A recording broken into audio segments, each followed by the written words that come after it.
상쾌한 아침 원주에서 출발합니다.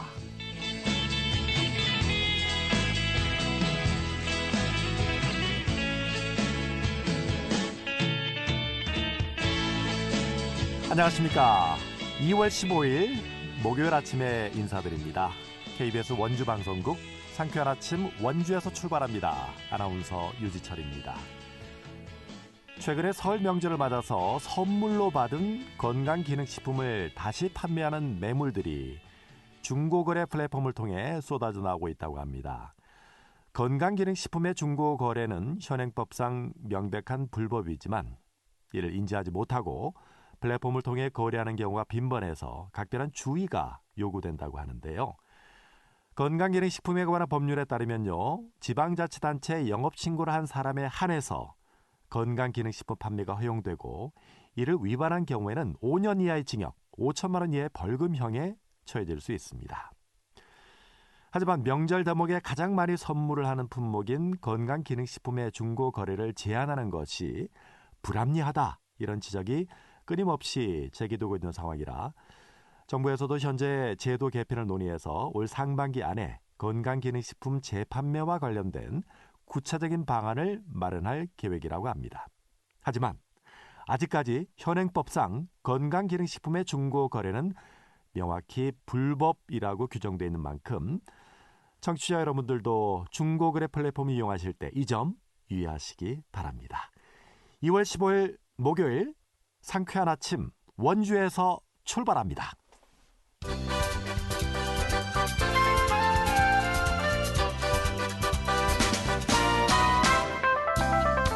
오늘의 뉴스입니다. 강원도가 의대 정원 증원에 대한 의사단체 반발과 관련해서 비상대책 마련에 나섰습니다.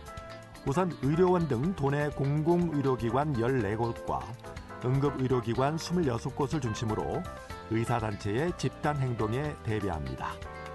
또 의료기관별 의료진 연장근무 가능 범위와 기관별 자체 대비 방안도 수립합니다. 의대 정원 증원 저지를 위한 비상대책위는 오늘 강원도를 포함한 전국 각 지역에서 벌기대회를 열 예정입니다.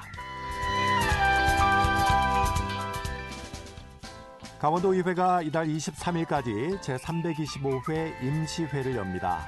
도의회는 이번 회기에서 강원도 미래산업 글로벌도시 종합계획심의회 설치 운영에 관한 조례안 등 강원특별법 관련 조례와 강원도민 소통 활성화 조례안 등 조례안 40여 개를 심의합니다. 또 강원도와 도교육청에 올해 주요 업무 계획도 보고받습니다. 강원도교육청은 2024학년도 학급 편성 결과 도내 학급 수가 7,400여 개로 집계됐다고 밝혔습니다. 이는 지난해보다 92개 적은 것입니다. 지역별로는 강릉의 초등학교 학급이 14개 줄었고 횡성에서는 중학교 학급이 4개 감소했습니다. 이번 학급수 감소는 강원도 내 초중고등학교 학생 수가 지난해보다 3천여 명 준 결과라고 하네요. 오늘의 뉴스였습니다.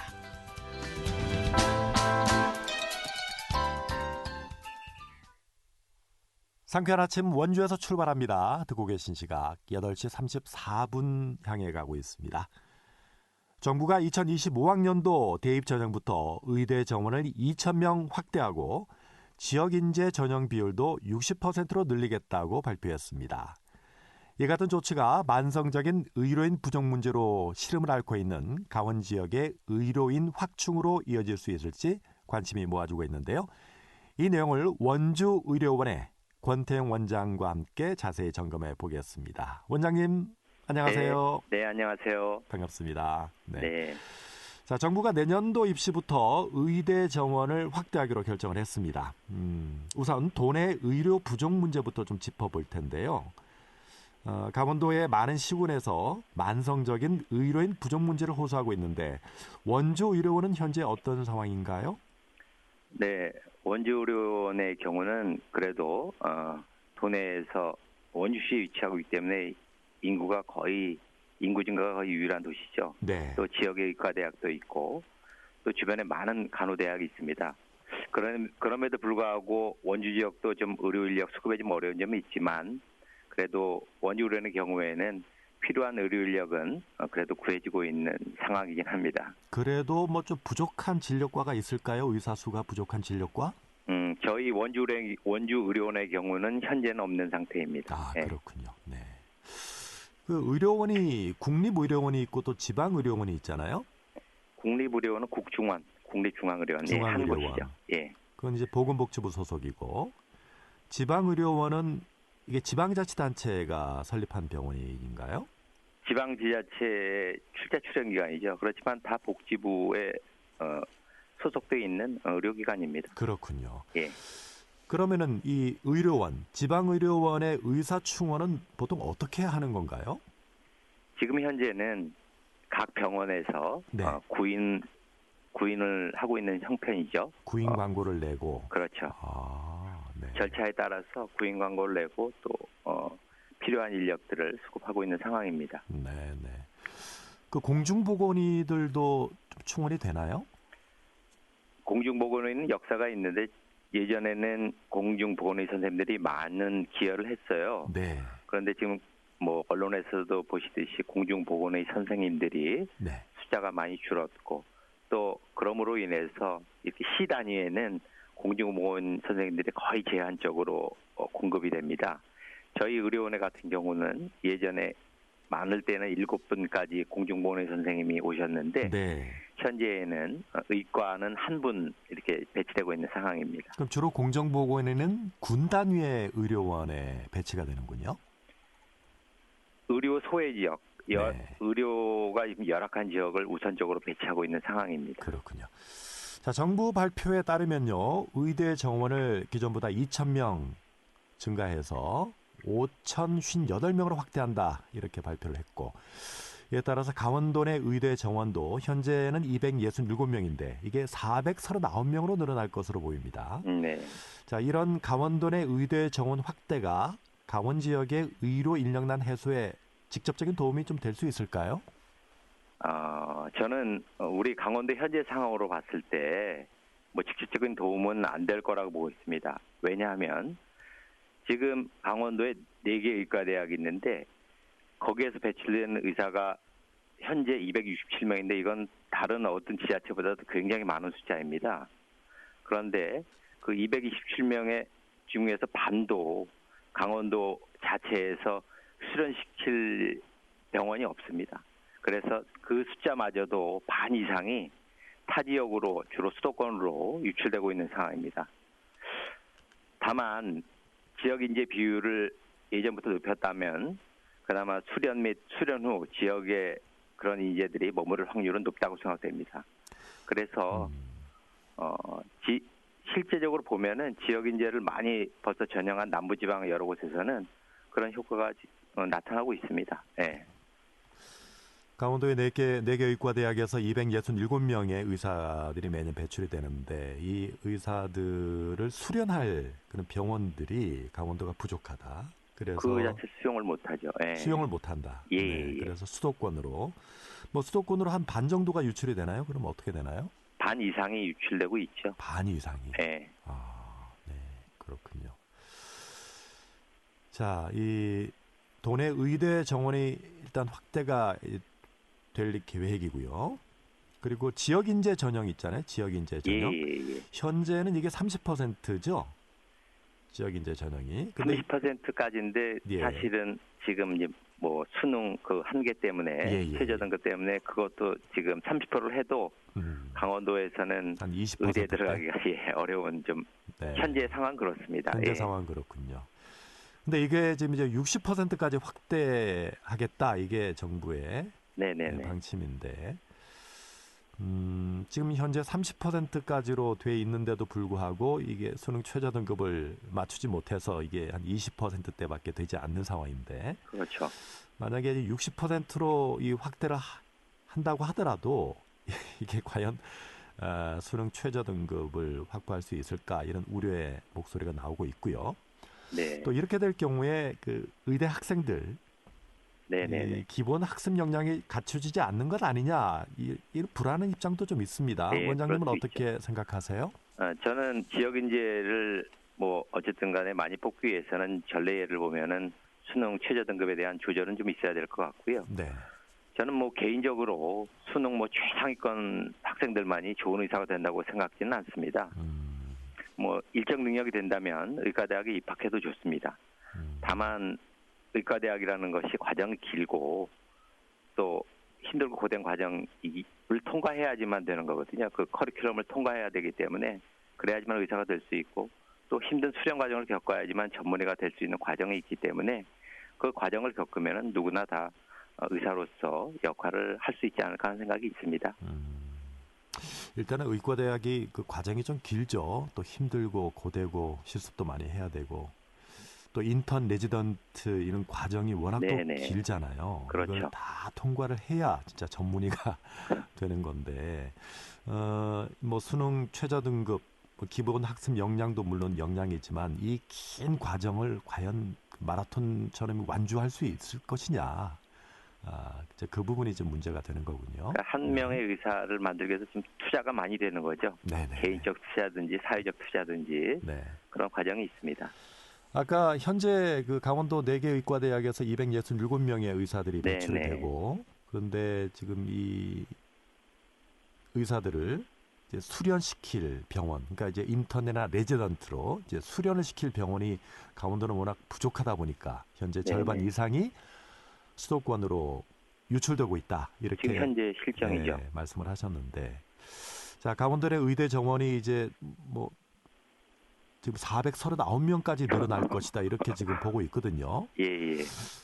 아무리 이렇게 439명으로 늘어난다 하더라도 예. 뭐 졸업 후에 이 의사들을 수련시킬 병원이 없는 상황에서는 예. 또 수도권으로 유출되지 않을 것이냐 뭐 이런 또 추측인데 어떻게 보세요? 아니 뭐 그건 저희 강원도가 뭐 인구가 적기 때문에 네. 그렇지만 그럼에도 불구하고 강원도 내 좋은 의료 인프라가 구성이 되어야만 되거든요. 네. 그런 구성이 우리가 준비되고 하기 전에는 뭐 의사 인력이 많이 나온다 해도 그걸 수용할 수 있는 여건이 안 되면은 당연히 타 지역으로 유치될 수밖에 없죠. 그러니까 강원도 지자체에서는 뭐 괜한 고생을 하는 걸 수도 있죠. 결국은 지금 현재 상황은 의대 그렇습니다. 정원을 늘리는 예. 것보다 의료 인프라를 좀 더 많이 구축을 하는 게 더 시급한 과제일 수도 있겠네요. 지금 상황에서는 각 지자체, 특히 강원도처럼 인구가 계속 소멸 지역이 많고 네. 인구가 이렇게 감소한 지역에서는 강원특별자치도만의 지역 인프라 구축을 위해서 특히 필수 의료를 중점으로 해서 그러한 노력이 필요하다고 생각됩니다.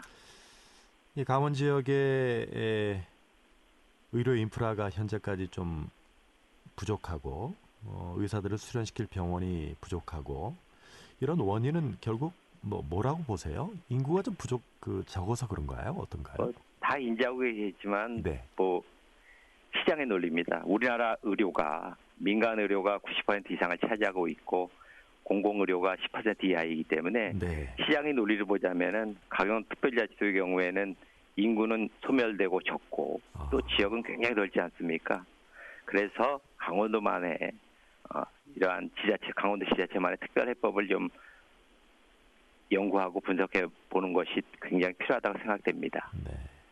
지금 아까 원주의료원은 그나마 좀 상황이 낫다고 말씀을 하셨지만은 그 인근 시군 제가 얼마 전에 영월의료원의 그 원장님과 좀 통화를 했었는데 영월의료원의 경우는 지금 두 과가 의사 선생님이 안 계신데요. 신경과하고 정신건강의학과.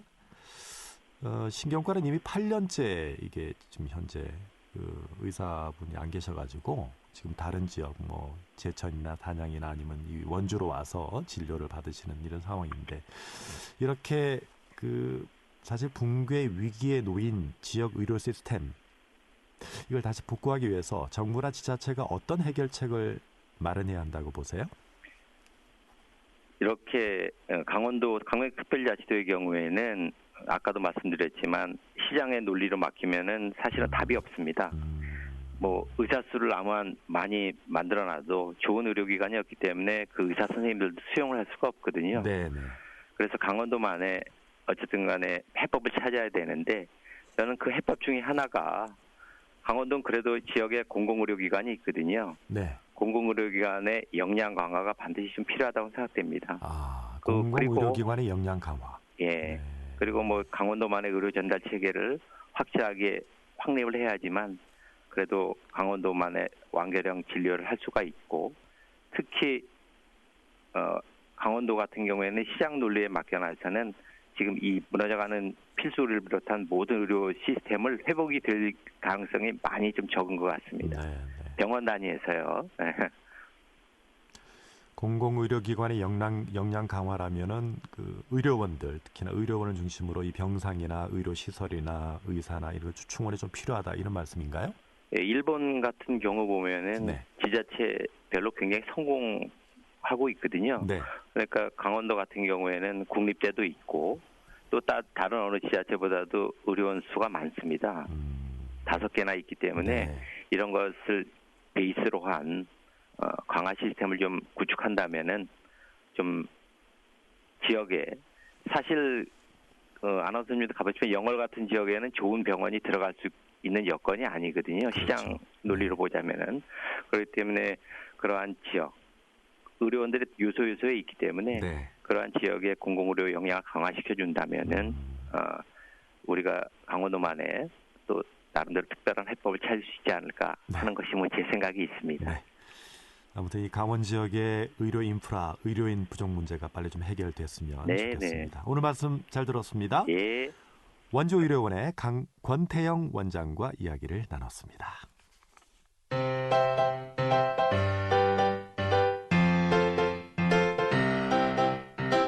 KBS 원주방송국이 유튜브 다시 듣기 서비스를 실시합니다.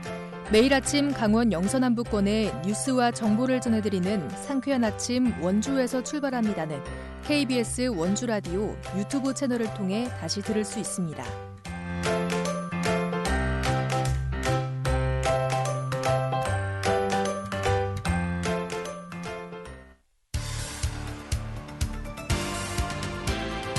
알찬 정보, 생생한 현장의 소식을 전해드립니다. 리포터 현장. 원주문화재단 주관으로 원주 아트갤러리에서 펜으로 기억하는 원주 풍경 20선 개최하고 있는데요. 자세한 소식을 박다현 리포터가 취재했습니다. 어서 오세요. 네, 안녕하세요. 펜으로 기억하는 원주 풍경 20선. 소개부터 좀 들어볼까요? 네, 이번 전시는 권대영 작가의 초대전으로 어반 스케치 기법으로 원주의 명소 20곳을 담았는데요.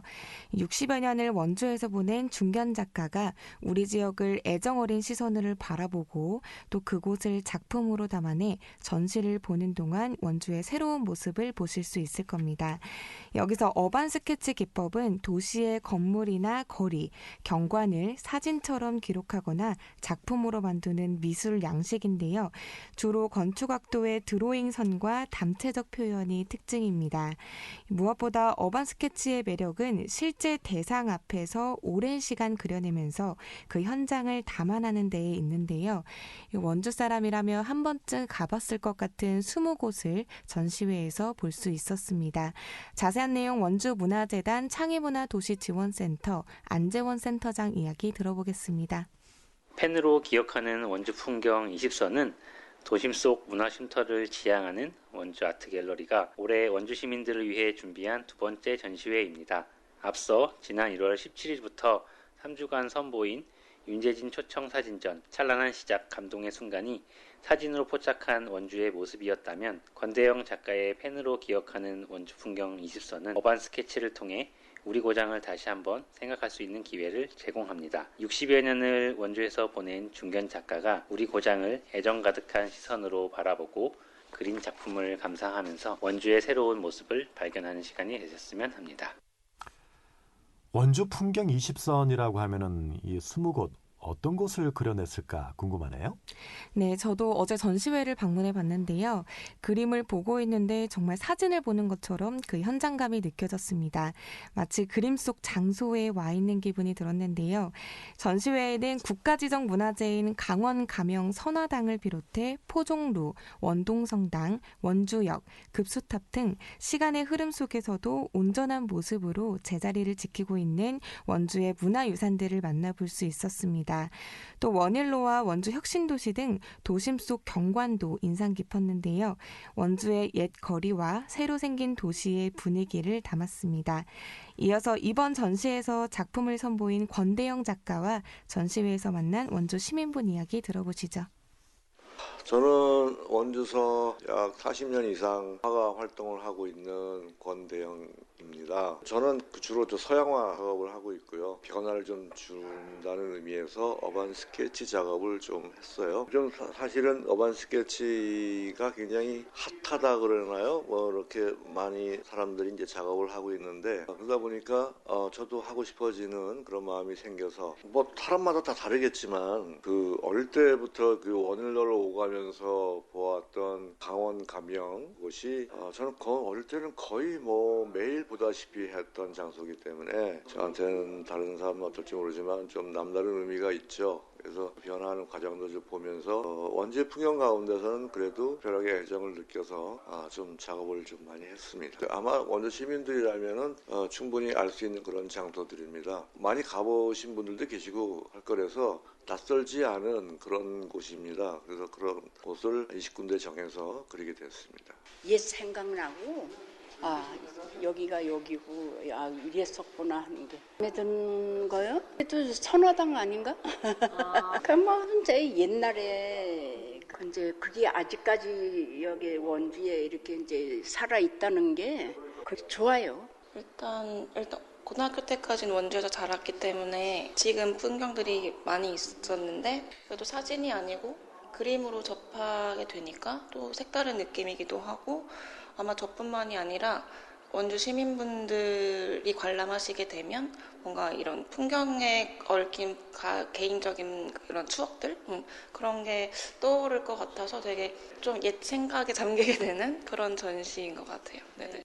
네, 이 원주 시민들에게 추억을 불러일으킬 것 같은데 시간 되시는 분들은 방문해 보시면 좋겠네요. 네, 이번 전시는 오는 3월 9일까지 관람해 보실 수 있고요. 원주 아트갤러리는 오전 10시부터 오후 6시까지 운영합니다. 당구동 인근 주민분들이나 시간 되시는 원주 시민분들은 꼭 한번 들러서 추억을 회상해 보는 시간을 가져보셨으면 좋겠습니다. 네, 펜으로 기억하는 원주 풍경 20선 전시 잘 들었습니다. 박다연 리포터였습니다. 네, 감사합니다.